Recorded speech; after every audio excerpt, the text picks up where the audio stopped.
The legend, Hall of Fame trainer Mark Reid, he saddled his last horse as a trainer this week. He did. He's getting out of the game as a trainer, Danny, but he's not totally getting out of the game. He'll still be involved in various aspects. But look, I've known Mark since the mid-'80s, and I think you can make a pretty good case, as I did on letsgoracingparx.com this week, in my story, that he has one of the most unique resumes in the history of the sport.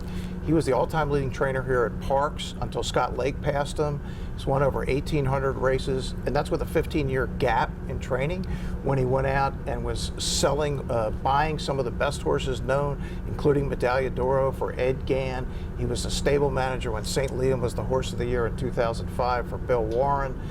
He was John Service's boss at one time, and when the Chapmans, who were one of his clients, needed a trainer for a horse named Smarty Jones, he recommended his former assistant, John Service.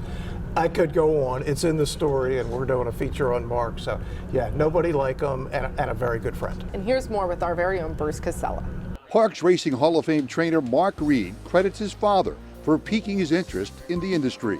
After graduating from the University of Maryland with a degree in business administration, he began working for trainer Dick Dutrow in Maryland.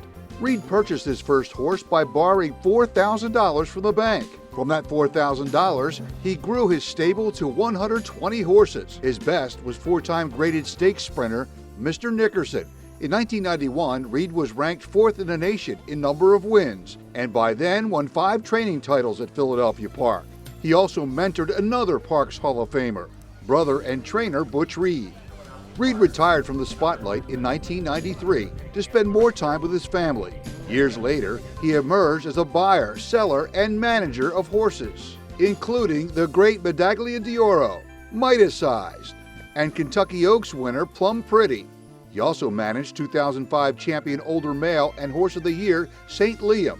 Also in 2005, he purchased Walnut Green Bloodstock from Russell B. Jones, and now breeds, raises, and sells Pennsylvania breds. He got me started. I kind of followed in his footsteps a long time ago. We both went to the University of Maryland and went to work for Dick Dutrow shortly after that down in the Maryland circuit, and we've been friendly competitors ever since. There's nobody in the game probably that knows the all-over game as well as he does. He's got a great eye for a horse, and a hard worker, and has really hung in there, and moved around the country and did a lot of good things for the sport. There's been a lot of great storytellers at the racetrack. Anybody even close to Mark at telling racetrack stories? I don't think so. He knows it, and he was there for most of them, so it's not even like he's making them up. So it was great. It's kind of sad to see him retire from me, and seems how I'm older than him. But he was always a gentleman, and he'll always have, if you needed something, he'd always give you a hand.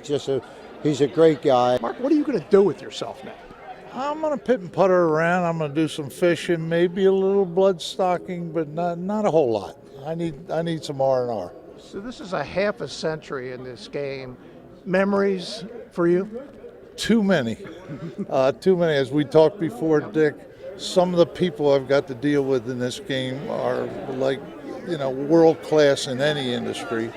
And I had the good fortune to work with them, so you can't take that away.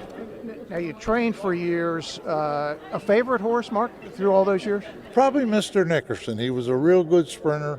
In the early 90s, he won more graded stakes sprinting in New York than any other horse. Those 15 years when you're buying, selling horses, Ed Gann, Bobby Franco, what were those years like? They were phenomenal. I got to deal with the very top end of the industry.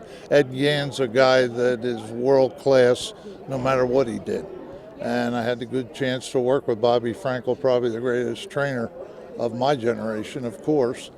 And to work with a guy like Bill Warren with St. Liam, they were just all top quality guys, and it was an experience I'll never forget. So when you got into this, and again, we're talking half a century ago, did you have any idea what you were getting into? No idea. My father took me to the races when I was a sophomore in college and said, I'm going to change your life. And I had no idea when he took me that he did. But it was, it's been a marvelous ride. Oh, well, definitely ending a great training career, but more to come, maybe some more superstar buys. And what a good storyteller he is. He's the best racetrack storyteller of all time. At least in my view, I've sat around many dinner tables where he regales dozens of people. The stories are never ending. All you got to do is say St. Liam and Dick Dutrow, and then they start and they don't stop. Well, I've really enjoyed meeting him.